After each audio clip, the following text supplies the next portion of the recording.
Apparently, I had become impossible to talk to, unpredictable, and being with me was like, quote, constantly walking on eggshells. This was Kirsty's ultimatum. Unless I wanted her to leave, I was to attend every week, no exceptions. You'd imagine that an anger management group would be a lively bunch, but on first glance, they didn't appear to be. To my right, a woman was engrossed in a book called The Road to Happiness is Paved with Laughter. I rolled my eyes and let out an audible sigh. She looked up at me, but to my disappointment, did not react. Her lip just quivered. Pathetic. As I sat, I couldn't help but wonder what even happened at these things. They would probably make us sit in a circle and say things like, "My name is Doreen and I'm an angerholic." They would probably make us hug each other and visualize our happy places. The bizarre image of me trying out breathing exercises the next time I had a meeting with that dick from marketing came to mind. Oh no, I don't need an ambulance. I'm just sat here panting like a bulldog giving birth because listening to you talk about synergistic growth marketing on a multidisciplinary platform makes me want to gouge my own eyes out. Now, if you don't mind, I'm trying to count to 10. The group leader was late. Maybe it was some kind of test to see how angry it made us. Well, I wasn't buying it. At 7:30, no matter what, I was out of here, and we could sit in a circle singing Kumbaya until then for all I cared. Some people call it anger problems. I call it assertive. I get what I want. Sometimes people have a problem with that.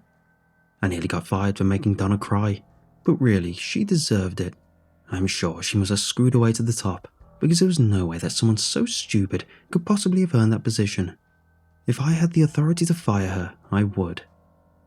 Look, maybe sometimes I get carried away, but better than being a pushover, right?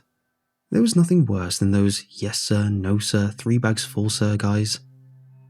The group leader arrived at 6:16 p.m. Lack of punctuality was another thing I have no patience for. Better yet, she couldn't have been older than 20. A normal group would eat her alive. Instead, she had this dismal lot. Shame. Welcome everyone, my name's Stephanie. Look around you, you'll be together for the next 12 weeks, so get along. Not too well though, that's rule 1. No contact outside of the group, no screwing each other, no meeting for coffee, nothing. A balding middle-aged man groaned in disappointment. From the moment he sat down, he had been staring at the young woman next to him. Clearly uncomfortable, she had been gradually edging the chair away from him for the last 16 minutes. He looked around, guffawing stupidly. Perverted git. There were other rules, like not repeating anything you heard in group, about being kind to others and all that crap. The final and most important rule, why didn't it go first, you stupid cow, was that during these 12 weeks, we must not engage in any form of violence towards others. A lot of you are here today with violence in your past. While we can talk about what happened and reflect on it, by being here and taking part in this, you're choosing a different path. In other words, keep your hands clean. It seemed like a weird way to word it, even at the time. We went around the room. The chair-edging woman told a story of flipping out on a boyfriend for texting a woman who he worked with about work. Bold perv, quote, used to beat his wife, but only when she asked for it. Another man spoke of ranting out of his car window at a school bus for driving too slow. As everyone told their stories, my first thought was how I did not belong here. Half of them had once been in prison, and the others seemingly got lucky with a lack of evidence or a weak judge. I had a bit of a temper, but Kirsty was clearly mistaken if she thought this was a place for people like me. A gym rat told the story of how his teenage daughter's boyfriend had leaked naked pictures of her to the whole class. When he explained in detail how he hadn't held back when he saw the little punk, everyone in the group cheered. I expected Stephanie to lecture us on glorifying violence, but she said nothing. I cheered a bit too. We met once a week. Contrary to my expectations, there were no happy places or counting to 10. All we did was talk. And talk we did. Every week, we listed every person who had angered us. We were encouraged to explain in detail exactly how it made us feel, the thoughts we had, and the fantasies that entered our minds. The woman who had sat next to me reading in the first session was visibly uncomfortable with this. Well, I guess I was a bit upset with my husband last week, but it was my fault, really. It's nothing. I'm sure it wasn't your fault. Why didn't you tell us more about it? Stephanie said. Well, we were having dinner, and he made a comment that I didn't dress up for him the way I used to.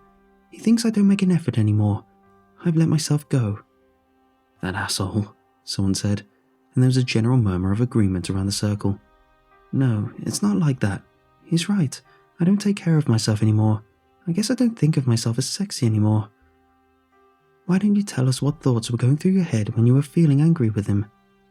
Well, at first I thought, how dare you? I had your kids, and they ruined my body.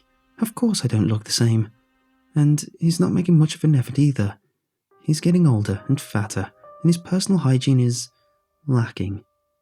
Anyway, we talked about it, and we figured it out. I was really proud of myself for staying calm and... Let's go back to when you were angry. What did you want to do? Said Stephanie. Well, I wanted to cry, she started. But when Stephanie gave her a stern look, she added, I guess I wanted to hurt him. How would you hurt him? Stephanie said. She was perched on a chair like a gargoyle in heat. Well, the reluctant storyteller had now lowered to a whisper. Sometimes I imagine taking a knife and stabbing him while he's asleep. I'd stab him so many times, and he'd wake up and see me standing over him, and he'd beg me to stop. I just keep stabbing until there's no more places to stab. She burst into tears. Well done, said Stephanie, her bloodlust satisfied at least. The woman who fantasized about stabbing her husband didn't come back. The dynamic of the group changed. Graphic depictions of violent fantasies became normal. Stephanie encouraged it, demanded it. Everything was someone else's fault, and we were chastised for acknowledging that anything could be ours. What about you, Reese? How have things been with your girlfriend? It's been fine. We've been getting along well, I said. She stared at me like I was challenging her. In a way, I was. All I told her about Christy was that I came here on her suggestion, and ever since, Stephanie had desperately been trying to poke me into admitting I was angry about it. Fine, what about that dick from marketing? I laughed that she'd remembered his nickname. I've not seen him since.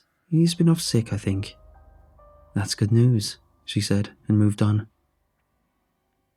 As the next week began, the 5th of the program, yet another group member didn't show up. We'd started with 12 people, and we were down to 4. The ones that were left were the worst of the bunch. Stephanie decided to confront me about the fact that I was not fully engaging with the group. You haven't been sharing what's angered you, Reese.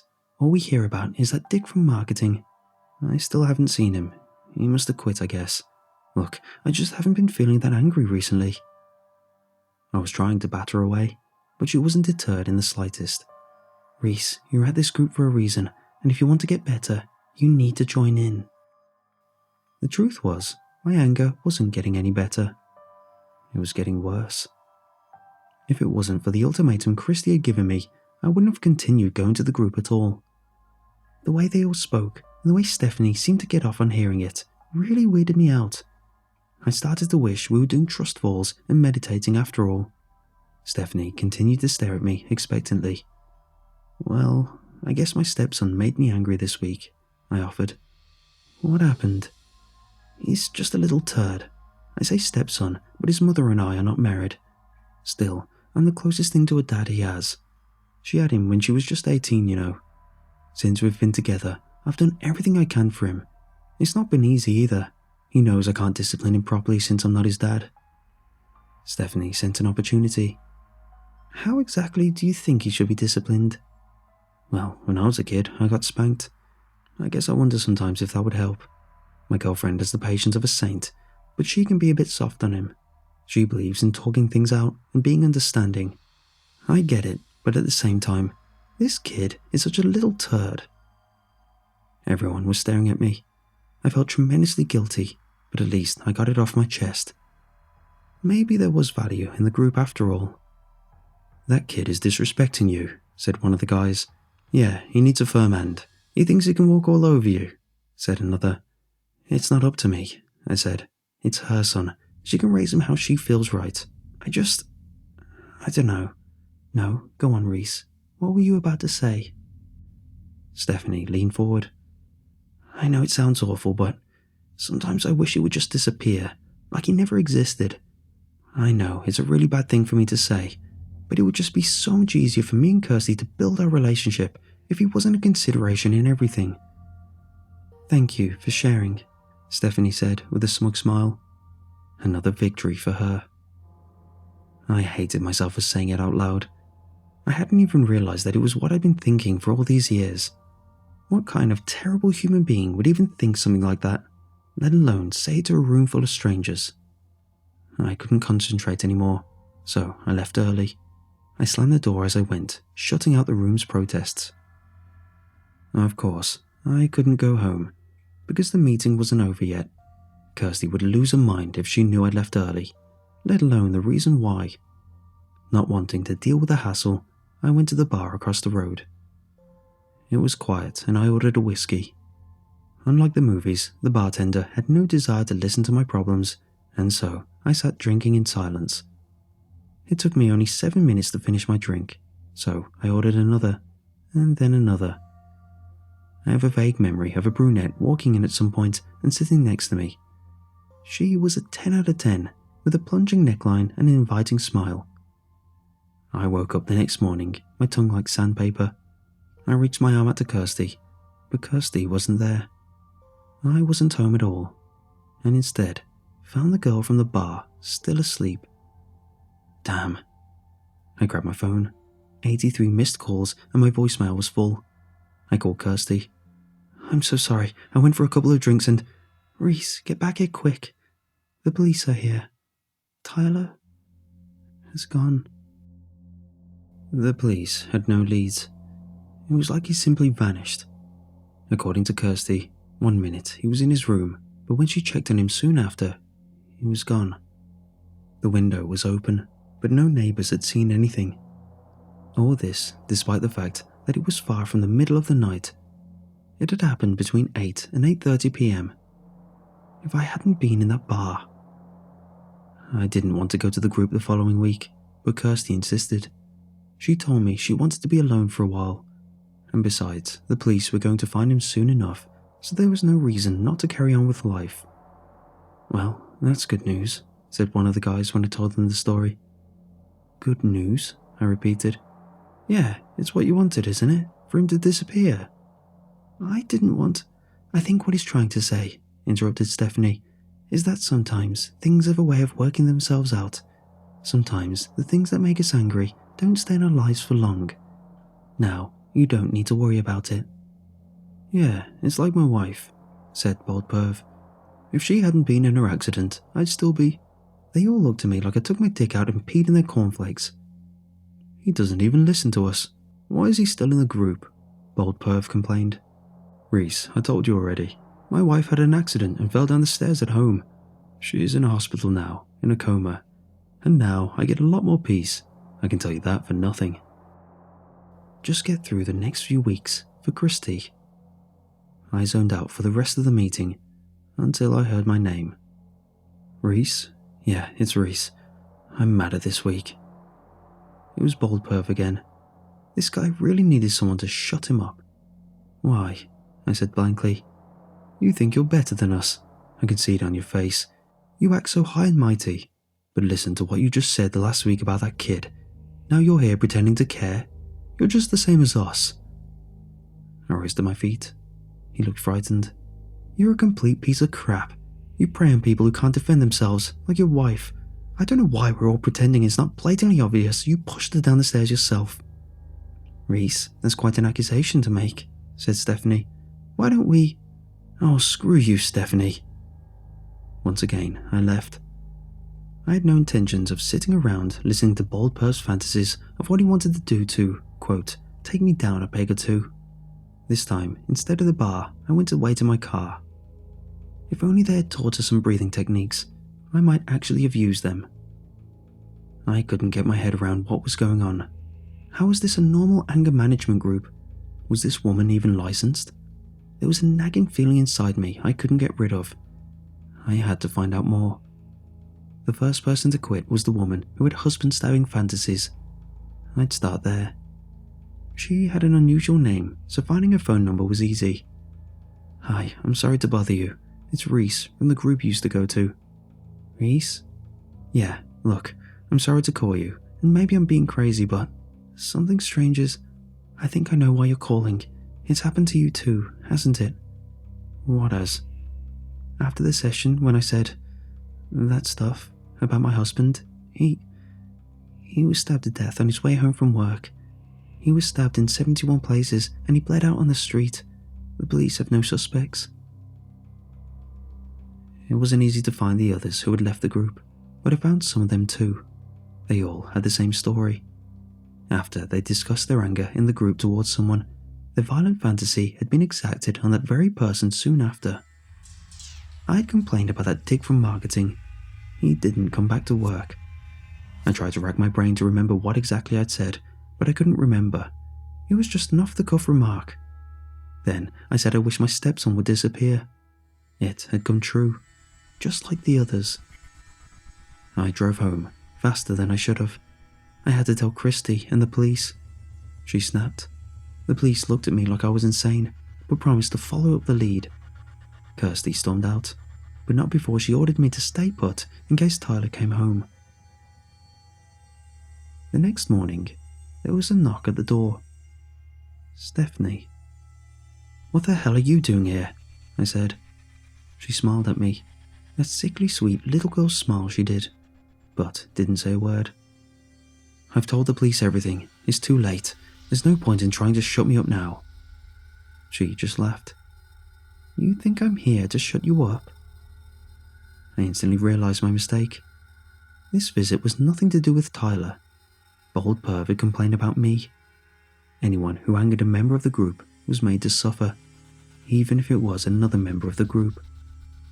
I just hadn't waited around to listen to exactly what would be my fate. "You really think you're going to overpower me? I'm twice your size." She stepped towards me, and I felt something hard press against me. "That's what he wants then? To shoot me? Not quite imaginative, is it?" "Oh no," she said cheerfully. "The gun is just to make sure you behave." He had something much more exciting in mind. "Where did you take Taylor?" "It's just like he disappeared, isn't it?" She laughed again. "You're a psycho." "It's really simple, really. It's Psychology 101. To deal with anger, where possible, remove the stressor. I'm helping people. Surely you see that." She placed the backpack on the floor. With one hand pointing the gun at me, the other hand emptied the contents of the bag. She took out a large plastic sheet and unfolded it on the floor. Then she took out an electric drill, a meat cleaver, and a large length of rope. "You must be out of your mind. I'm not going to let you. I'd rather get shot." No, the instructions were very specific." I opened my mouth to argue, but she interrupted. "He really is a little turd, isn't he? That kid. No wonder you'd had enough." "He's still alive?" "Of course. You only wanted him to disappear, right? Please, I'm sorry. Just give my girlfriend her son back." "Okay, get yourself on the sheet then. Don't want to make a mess, do we? Kirsty would never get the stains out of the carpet. Lord knows she's had enough stress lately." I complied. What other choice did I have? This psycho had Tyler. Everything seemed to slow down. Everything except my heart, which was threatening to burst out of my ribcage. I hadn't ever given much thought to death. I always imagined it would be a peaceful affair when I was an old man, and if I'd ever imagined something like this would happen, I would have hoped I would be brave, dignified. But I wasn't. I begged, I cried. I was terrified. I was terrified of what might happen to Tyler, and I was terrified of what was going to happen to me. How much would it hurt? How much pain would it take for me to pass out? How long would it be until my consciousness faded? Luckily for me, she was so focused on her fun that she let down her guard. Luckily for me, she turned the drill on and the sound drowned out Kirsty's footsteps behind her. Luckily for me, Kirsty reacted quickly when she walked inside and saw what was happening. The drill had only touched my skin when the bottle came down on Stephanie's head. I was just coming to pick up some clothes," Kirsty stuttered, gawping in horror at the blood-smeared bottle in her hand and Stephanie's unconscious body on the floor.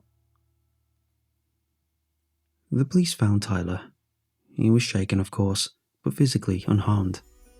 It turned out that I'd wished for that dick from marketing to get hit by a bus, which he did. He recovered though. He's still a dick, but at least is alive. My anger isn't cured, but I'm working on it, in a legit way this time. It took time, but Kirsty forgave me for everything. I know I don't deserve her, but I'm glad she did. Things are better with Tyler now. One good thing about all of this, it made me realize how much I love that kid.